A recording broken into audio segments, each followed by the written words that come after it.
This is old Growtopia, specifically based on the years 2016 and early 2017, before Ubisoft took over. And yes, this was recorded in 2026, not 2016.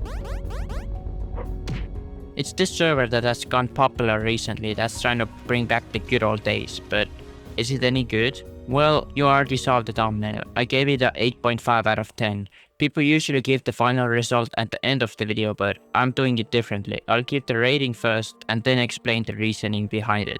By the end of the video, you'll have a clearer understanding what the server is, as I'll be giving it a general overview as well as my own personal experience with it. I will also have to talk about the real threat to the server later in the video, which is pretty important for anyone looking for a long-term server. So yeah, let's start with the positives. As I've played on the server for over 4,000 hours, the core mechanics seem very accurate to real Growtopia. Most features and updates are here. There's only a few inaccuracies here and there, but for the most part, it's mostly finished. I really like the attention to detail. Some things I didn't expect them to be here, yet they exist. The game lacks majority of Ubisoft updates, obviously. Yes, no Mac Plant or Rayman or Big Gem locks. We're doing just fine without them. Oh, and also no vending machines. Why, you may ask? The community claims it ruins player-to-player interactions and creates this Buy Plus world hell all over again. The economy is also interesting. It's basically at the 2016 state where warlocks are like super valuable, but then warlocks still let you buy a lot of stuff. Compared to real Growtopia, you already know how it is over there. Anyway, the richest players have like 400 to 500 diamond lock net worths if you were curious about that. Golden heart crystal items are around 8 to 10 diamond locks, devil wings are like 40 warlocks, so the prices are honestly pretty good here. With some grinding, you can afford many of your favorite items. The server is completely void of pay to win, which is something I really like. But also it's kind of a legal requirement, so it makes sense. So yeah, what else? The servers are really smooth. The community is okay on a good day. There's many great worlds built. Overall, on a basic level, the server has mostly everything you need to function as a nostalgic Growtopia remake. The two biggest drawbacks for most players is the fact that many popular worlds back then don't exist here, and the player base is quite small with 30 to 50 active players rather than hundreds of thousands of players. You can do whatever. You can build worlds, host giveaways, make luck wars, scam players, host drop games, all of that. But no casinos, they're banned. Also, scamming is apparently banned, but I'm not even sure about that, but probably just don't scam players. Now, something a lot of old school players will be deterred from are custom items. You know which ones I'm talking about. The golden 8 gems that drop 500 gems or whatever this is. But in this server it's simple and not ridiculously overpowered. They have these simple items like the broccoli and the blast transmuter and the crazy gym coupon. The top 3 most important custom items here in my opinion. Can you guess what the broccoli does? If coffee makes you faster and milk gives you stronger bones than broccoli, it breaks blocks faster. But anyway, it's pretty cool that the broccoli exists, because maybe some of you remember the milk breaks blocks faster myth back in the day where lots of people used milk, thinking it broke blocks faster. Yeah, I also used to believe this for years, but it's not actually true. But in this server, they brought that back and made the broccoli break blocks faster for 5 minutes, and this is very convenient to have. It makes farming more bearable and it does feel like an old Growtopia feature. And there's the blast transmuter. It generates a world with these dimensions, which is bigger than a regular world. I do really like this feature too, since Growtopia is a sandbox game with infinite possibilities after all. So of course I would like to get more creative with building bigger worlds. And the last one, crazy gym coupon, super convenient item, lets you skip daily goals. And to make this super simple to explain, to get these items you have to play this parkour world. You earn points and with the points you can buy these items. Real simple. Now while all of this is cool and all, I don't really know where to stand on this. I've rewritten the script for this part multiple times now, but I have come to the conclusion I ultimately don't know if this feature is a good thing or a bad thing long term. One obvious problem, if you can call it that, is players having different priorities now. Instead of farming or building walls for instance, players started doing the tower now since it brings in much more profit, and it's an appealing profiting method because, well, it's new, it's parkour and it's more fun, you know. And if we look at 2016 or 2017 videos, we can see that's definitely not something people used to do back then. So it loses some nostalgia points with that. And another thing is that all the small seed packs the tower generates along with many other items, it skips a lot of the farming gameplay. And yes, it sounds a bit absurd to claim farming is proper gameplay, but once the server goes mainstream, this will come to bite the server back later. The consensus that we started with an advantage and all of our progress and achievements weren't done legitimately, so it kind of lumps us together with the other private servers, which is just unfortunate because this viewpoint is missing so much nuance. So the tower is a little bit overpowered, and this is going to sound weird, but it's a bit unfortunate to me that the tower was added, even though I've been the most addicted to playing the tower. Yes, I have complaints about features that get me addicted to playing them 10 hours a day, but those 10 hours that they could have been spent building awesome worlds instead, that's kinda my whole point here. But would I rate the server lower because of that? I can't bring myself to, because it literally did an excellent job at keeping me hooked and giving me a lot of fun for years.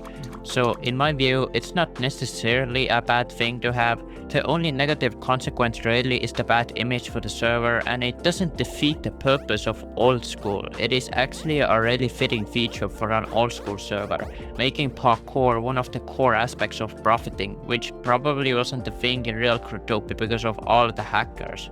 And in case you didn't know, old school does not mean 100% the same as the old game. Other old school servers like old school RuneScape do the same thing, add extra features that weren't in the original but still live up to their name. And also, without the tower, the server may have died due to no one playing there, so this feature may have saved the server. I was gonna initially leave the server with a 8.5 out of 10 rating, but I may have clickbaited you guys. Yes, that was my old rating, but the server has improved quite a bit since then, and now I would raise it to a solid 9 out of 10. But before I get into that, let me get some of the negatives out of the way first, and there's really not that much to talk about. It's a really clean server with barely any issues, but some stuff has been really bothering me for a while now. The biggest issue I have with the server is the enter world sound effect missing. It's just not there.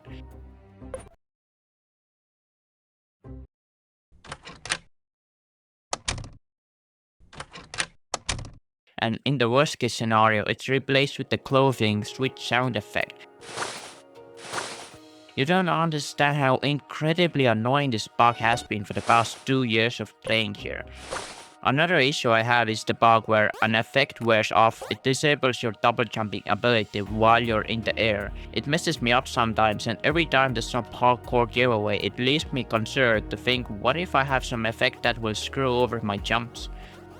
Okay, so I really didn't have too much negative feedback regarding the actual gameplay. There are a few nitpicks like the world menu icons not being authentic or certain text not being from real Growtopia, but the last negative feedback I'll add here is probably much more relevant. There are a few updates missing, like the crime update and boo update, though please never add the boo update.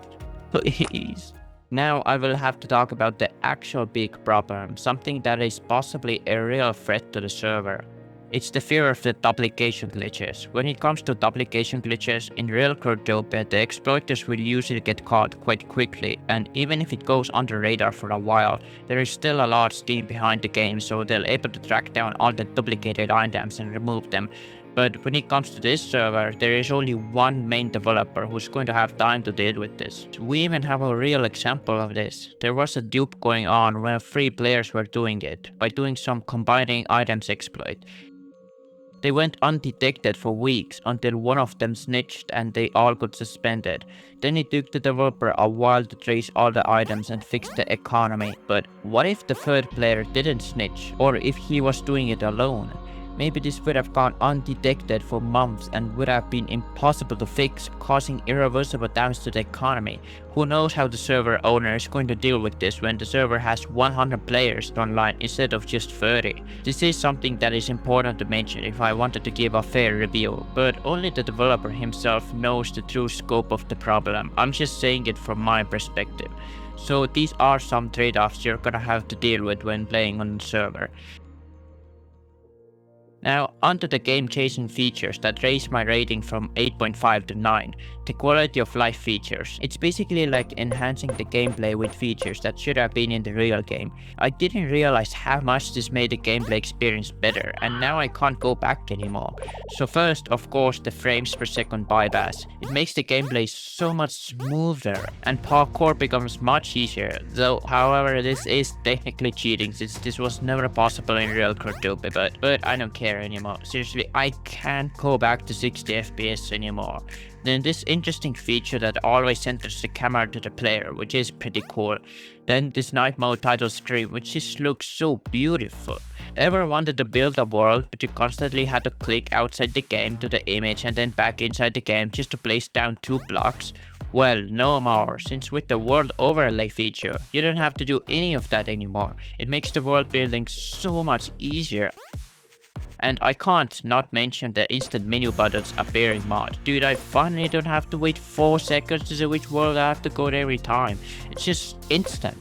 And then the hotkeys for inventory slots and this cursed looking feature that makes world building a lot easier as well. Sounds good so far? Well, the quality of life mod also allows you to play on the old school server completely safe. It fixes some items that vulnerability that private server owners used to exploit to rat people's computers just from joining their private server. Don't ask me how it works, alright, but apparently with the patch, the developer can't access your computer now by playing on this private server. Not that the developer would ever do that in the first place, but it's a good reassurance to have. So that's why I ultimately rate the server a 9 out of 10. It basically has almost everything you would ask for an old school private server experience. It's not exactly tailored to the old Growtopia experience though, due to the features like the tower dominating, most people farming and making BFGs, etc. So should you play on this server? I would say so, yeah. If you want to experience the old Growtopia again and you don't mind the player count, I would recommend the server. Besides, there aren't any alternatives really anyway. Well, except for this 2015 private server, but that one still has catching up to do in development and currently has close to 0 active players. But anyway, I hope this video gave you a good insight to this unique little server that manages to exist despite all odds.